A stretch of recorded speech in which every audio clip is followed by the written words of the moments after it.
I have received so many questions pertaining to sexual relationship in marriage.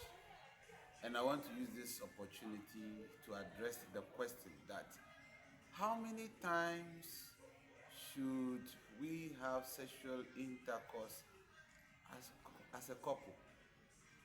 Or some ask the question, why should my husband ask for sex so frequently?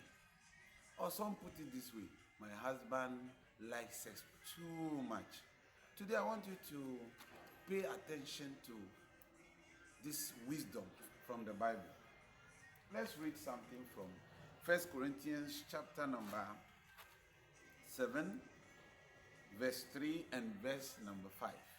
I read, the man should give his wife all that is her right as a married woman, and the wife should do the same for her husband. The verse 5 says, so do not refuse this right to each other.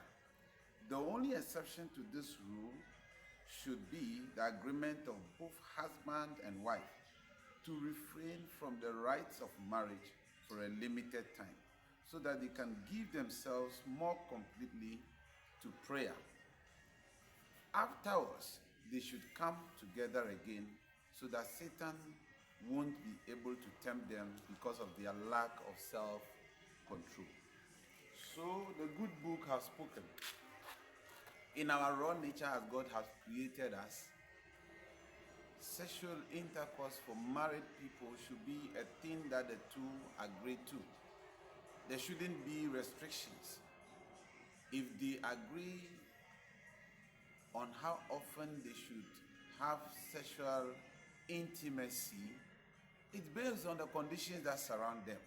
And so that cannot be a rule that anyone can encrypt in any book, that this is the number of times you should have sex or not, unless you are not in the marriage. But if you're in the marriage, you'll be able to agree and know how often you should have your sexual intimacy.